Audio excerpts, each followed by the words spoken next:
خوش آمدید۔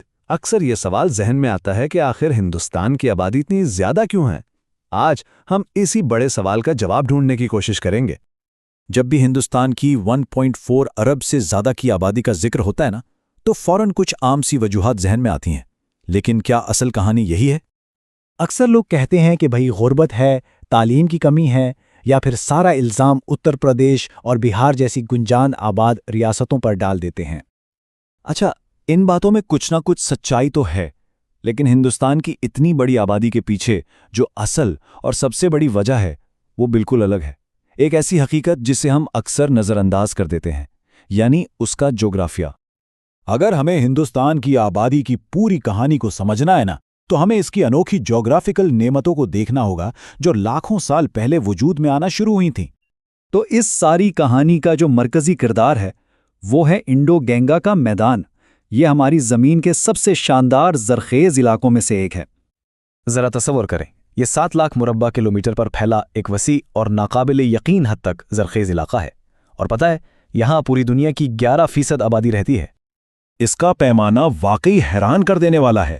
یہ میدان شمالی چین کے میدان سے تقریباً دگنا اور مصر کی مشہور وادی نیل سے تو 20 گنا سے بھی زیادہ بڑا ہے۔ تو یہ میدان بنا کیسے؟ اس کے پیچھے ہے ہمالیہ کا تہرا فائدہ۔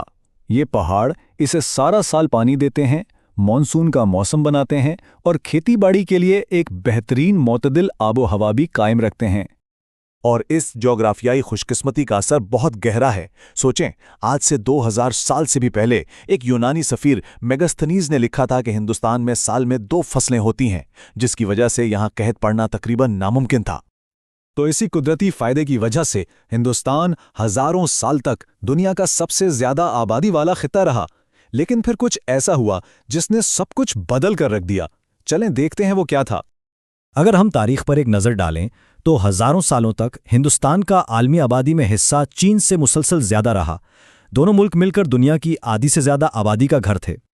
لیکن پھر تاریخ نے ایک بہت ہی المناک موڑ لیا۔ یہ ہزاروں سال پرانا توازن بگڑ گیا، اور اس کی وجہ یہ نہیں تھی کہ چین کی آبادی بڑھ گئی، بلکہ یہ تھی کہ ہندوستان کی آبادی میں خوفناک کمی واقع ہوئی۔ اس کی وجہ تھی برطانوی راج کی پالیسیاں۔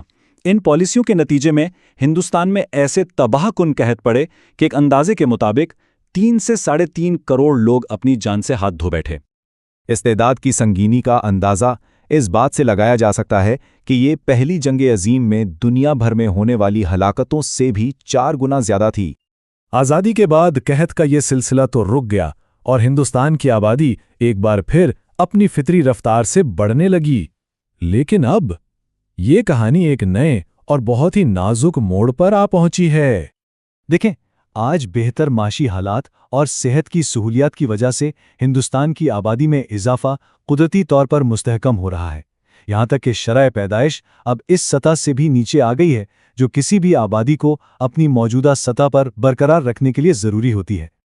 مگر مسئلہ یہ ہے کہ وہ عظیم جغرافیائی نعمت جس نے ہندوستان کو ہزاروں سالوں تک سہارا دیا، اب خود موسمیاتی تبدیلی کی وجہ سے شدید خطرے میں ہے۔ پانی، موسم اور مٹی سب خطرے کی زد میں ہیں۔ تو اصل بات یہ نہیں ہے کہ ہندوستان کی آبادی بہت زیادہ ہے، بلکہ یہ ہے کہ اسے قدرت کی طرف سے ایک عظیم جغرافیائی تحفہ ملا ہے۔ اب سب سے بڑا اور فوری سوال یہ ہے کہ کیا اس تحفے کی مستقبل کے